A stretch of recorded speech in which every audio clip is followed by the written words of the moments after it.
cafe. Anyway.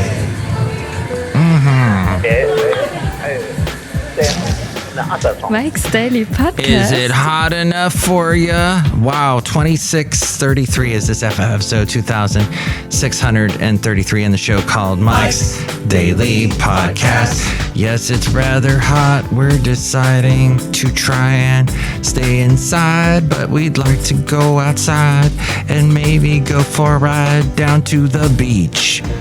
Because that's what we do as Americans in the summertime, go to where there's water, and then we find a towel and throw it on some sand or something similar and enjoy Mike's Daily Podcast. But I don't know. We may still do it. It's late in the day. Oh, it's after 6, so Mike's yeah, that's not going to happen. Daily But all day today, it's been Podcast. cowering in the house with no air conditioning.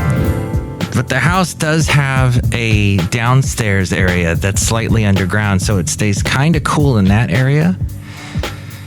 And if you open up all the windows late at night, early morning, and you let all that cold air in, and then early in the morning you shut the doors before it starts getting hot, you can kind of keep that cool for a little bit longer. But dang, it sure is.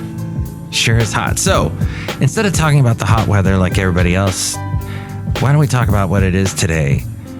It's Creative Ice Cream Flavors Day. That's right. That's what it is. Creative ice.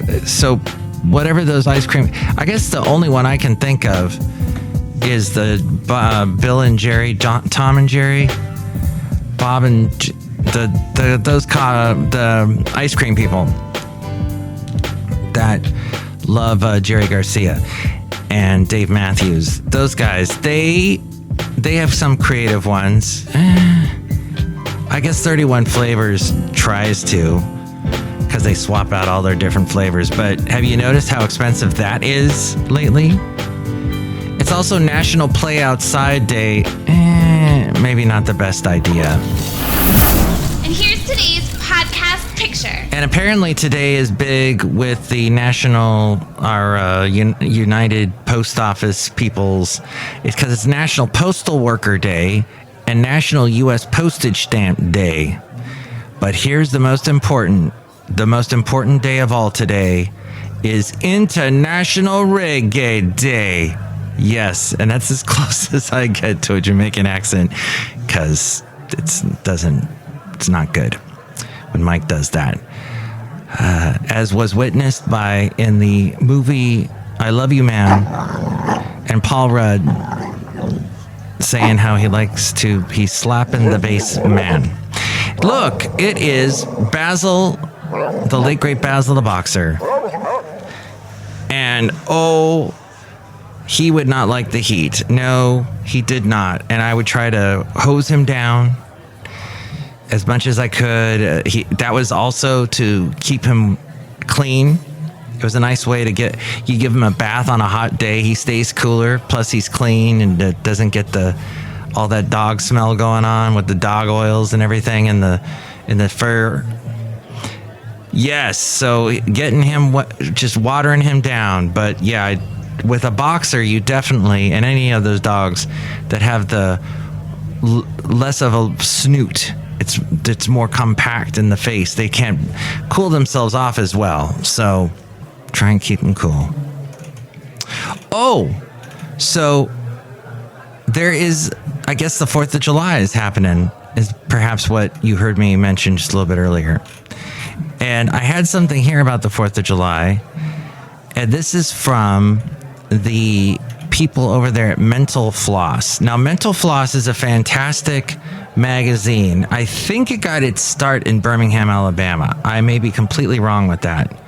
And I know Alton Brown, the really funny guy from the Food Network, he's really smart. He breaks down recipes. Go back and watch his 1990s, early 2000s show called Good Eats, because he really simplifies recipes for you. So you go, hey, this isn't as daunting. I don't need to run down this laundry list of numbers and ounces. And I don't know how much an ounce is. I don't know how much a half a cup is. Well, I guess half a cup is half a cup, but I don't know.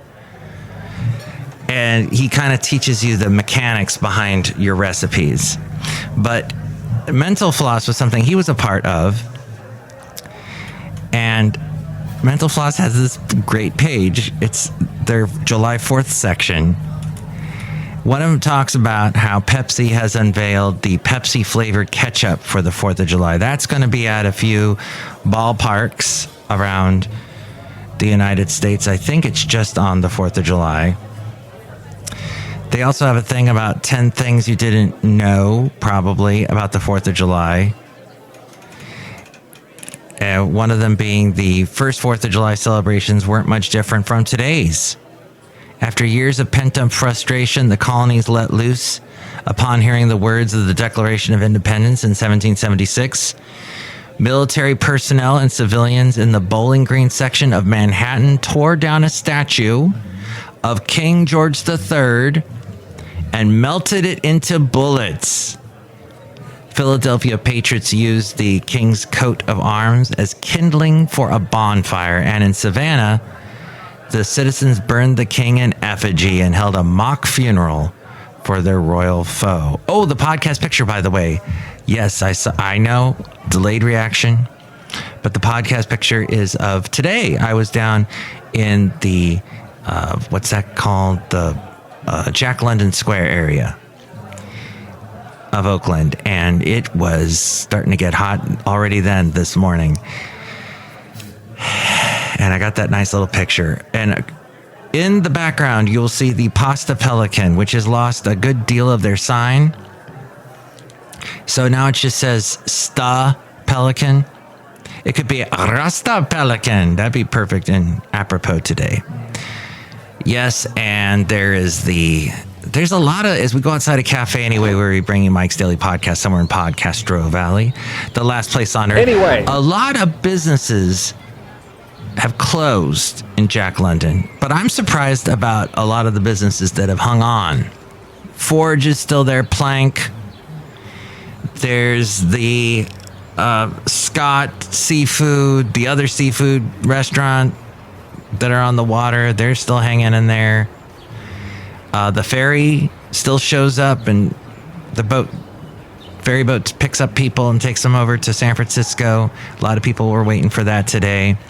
There is the Potomac, which is FDR's boat, his historic boat that he was known to, one particular story that springs to mind because I watched the Ken Burns documentary. He used the boat, or he told everybody, hey, I'm going to be on the boat. I'm going to be going up the coast, and make sure to see the boat as I pass by, kind of like a parade. And sure enough, everybody came out and saw the boat, and they thought what they saw was FDR, but in fact, he was not there. He was actually meeting with Winston Churchill across the Atlantic, and this was in preparation for World War II to battle Hitler, and he didn't want to get out that he was going to be there, so he made the fake announcement that he was on the Potomac. I'm pretty sure that was the boat. And that's there at Jack London Square, so at some point I want to take a tour of it. It was abandoned for a while, the boat, the ship, abandoning the ship. And apparently Elvis owned it for a while. And then it sunk. It has a very interesting history, and it's there at Jack London Square. So there's stuff like that. There's also a 90s museum, but that closed, so now that's done. There was a decade admiring historic museum. It was all things 90s, but that closed up. So I hope it gets a little more revitalized. We still got the Everton Jones barbecue down there, the Solely Vegan, couple famous bars down there, but yeah, it's not the Rendezvous, where Jack London drank the Heinholz, I guess is something, forget the name of it. So, the Fascinating Material Project. Another interesting thing you didn't know, eating salmon on the 4th of July is a tradition in New England. Yes, I want to move to New England. I love salmon. To serve salmon the traditional New England way, you'll have to pair it with some green peas. And if you're really striving for 18th century authenticity, enjoy the whole meal with some turtle soup. I've never had turtle soup. I've heard of it, and I've known some people that loved it, but I mean, come on, turtles, they're so cute. But I guess at one point that's what people ate, and I guess still do. Maybe turtles were plentiful, but turtles live forever. Why are you going to deny them their long longevity, being able to live a whole century and more? Then the oldest 4th of July celebration is actually held in Bristol, Rhode Island. The shortest 4th of July parade is actually not too far from here in a beautiful area. Oh, I'd like to be there. This is today, Aptos, California. That's right next to Santa Cruz. Oh, it's so beautiful there. The 4th of July parade is just a hair over half a mile long, taking up 2 city blocks, measuring just 0.6 miles. Afterwards, there's a party in the park where folks can enjoy live music, food, and games. There are around 15,000 Independence Day fireworks celebrations every year in the U.S. And Americans eat an obscene number of hot dogs on the 4th of July, as you probably know. Americans also spend billions on food to celebrate the 4th of July. When it comes to booze, according to the Beer Institute, yes, there is a Beer Institute, and why don't I have a job there? More beer is sold on and around the 4th of July holiday than during any other time throughout the year. And 3 presidents have died on the 4th of July. Thomas Jefferson, John Adams, and that's an interesting story. Also, I found out through a Ken Burns documentary that, I forget which one said it first, but I think Thomas Jefferson knew that John Adams was not doing well. But as Thomas Jefferson was about to die, he said, John Adams still lives. But it turned out he had passed away. Now, I might have flipped those two around, but somebody thought that somebody was still alive and they weren't. There's James Monroe, the nation's 5th president, died just a few years later after Thomas Jefferson and John Adams died.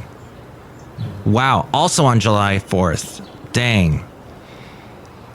And there was one future leader born on Independence Day, the country's 30th commander-in-chief, Calvin Coolidge. Good old Calvin Coolidge, CC, was born on July 4th of 1872. Fascinating, huh? Outside a cafe anyway, somewhere in Podcastro Valley. Look who's here. Hello, Matthews. It's Chely Shoehart, the show supervisor. What I like most about the 4th of July is that it's really hot and there's potato salad and it can kill you. What? Why would that be good? No, I mean, I like that it's hot outside because I like the heat.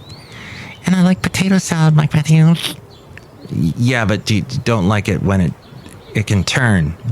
It's probably not a good idea to bring potato salad to a 4th of July party, even though that's what everybody does, but it can kill you. I've known people whose families got sick from potato salad and wiped out the family. So just be careful with potato salad on the 4th of July.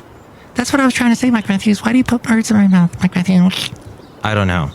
My favorite thing about the 4th of July is the song by X called 4th of July. You will travel into the incredible universe. Oh, Mike, this is Floyd the Floorman. And this is John Deere, the engineer. Mike, wow, that's a lot of interesting facts about the 4th of July that you just said, and I listened and I processed in my brain and then had nothing interesting to add. Thank you, John Deere, the engineer. That's great. Yes, well, I guess there are other anything else. How do fireworks get their colors? There's 8 of the best 4th of July states to shop from Solo Stove sur la Table. And what was that? 5 ways to keep your dog calm on the 4th of July. And that actually sounds interesting to me because I don't have a dog. Maybe you don't have a dog either. But perhaps you have a cat. But maybe this will apply as well to cats. But yes, they say that exercise your dog. The dog whisperer, rather, Anthony Newman says, canine, exercise is a great way to help your dog let off some nervous energy. When Fido is going to be neglected for an extended period of time or around any stressful stimuli, it always helps to tire him out just before, says Anthony Newman, the canine behavior expert. Keep your dog indoors. The head veterinarian and co-owner of Pure Paws Veterinary Care in New York City, Stephanie Liff, says the best way to keep your pet during a fireworks show is inside and away from the windows. If the pet is very scared, an escape-proof crate or sound-insulated room, such as an internal bathroom, may help the pet feel more secure. If you cannot keep your pet inside, make sure the pet is prevented from escape. Socialize your dog. While your dog may feel more secure in a room away from all the noise, keeping your dog isolated in another room for too long can be stressful for your pet. Release his curiosity and let him in on the fun to run around and play with two-legged as well as four-legged guests, then back to his obedient room, bed, car, crate, or spot. Rinse and repeat as needed throughout the night. Also, it mentions take control of your dog. The best way to keep your dog calm during the chaos is to stay in charge. If your dog winces, shivers, and runs away at loud noises, the last thing he wants is to feel like nobody else is looking out for him. Don't let your dog run rampant around the house or follow him around trying to soothe him. Instead, take control by attaching a super light leash that you can grab and lead him whenever you need. And for extreme cases of nervousness, you should talk to your vet about medication to sedate your dog. I know one year the cat I had, Rodler, the cat, I miss Rodler. He disappeared a couple years back, February of last year, actually, or March. We still don't know what happened, but he was an outdoor cat. And when you have an outdoor cat, anything can happen. They're exposed to all kinds of bad elements, as anyone who goes outside is. But basically, yeah. So Rocky the cat, who's sleeping not too far away from me outside a cafe anyway, where we got a huge fan. You can't hear it. It's rather quiet. Magnification. The front panel will close automatically. Please remain seated. The one cat, that Rodler that I had, wow, when the 4th of July happened, he went under the bed and would not leave. So that was it. We just left him alone, checked in on him, made sure he was okay. So best of luck with your pet. Mentalfloss.com is where I got that story. And let's see, do they have any... You might want to look up this guy, Anthony Newman, the dog whisperer. And he runs New York City's Calm Energy dog training. Calm Energy, huh? Or just consult your vet to find out what the best thing is to do. And thank you for listening to the show. I am going to probably do a podcast tomorrow. I'm going to be optimistic about it. You can call me 510-228-4640 if you want to add anything to our show today. I'm just going to say this real quick. I know a lot of you like to watch YouTube videos. And I'm fascinated by how the YouTube videos with the least amount of professionalism, of work, the most DIY, like they looked like they were just thrown together, recorded, and just uploaded. And in some ways, it makes me laugh because for years, all we ever saw was the stuff on TV was generally pretty well produced if it was on a major network. Of course, you had your television shows that came from the local cable stations. Magnification. That were like Wayne's World, that could be bad, but gosh, there's some bad YouTube videos and people love them and they have hundreds of thousands of downloads and views and subscribers. It fascinates me, but that's the world in which we live. I guess there's a lot of more important, fascinating things out there that would probably trump that in a second. But it's interesting culturally why people just are drawn to that. And the fact that you can just, there is no network of videos like YouTube. YouTube.com has got it locked down for all these videos. MTV News. You hear it first. If YouTube decided to kick them off, I guess it's in the best interest of YouTube to keep them on so they keep making money off of them. But at the same time, the relationships with all of their quote unquote partners, it's the first time something like this has happened at this scale like this, where the common people have the access to this major media outlet. So we'll see where that goes. But I will always be fascinated by it. And with more fascinating ways to reach me and to give me your fascinating comment, why, here's Ariel. Mike's Daily Podcast is written and produced and performed by Mike Matthews. His podcast is super easy to find. Download or listen to his show and read his blog at mikesdailypodcast.com. Email Mike now at mikesdailypodcast@gmail.com. See you tomorrow. Bye.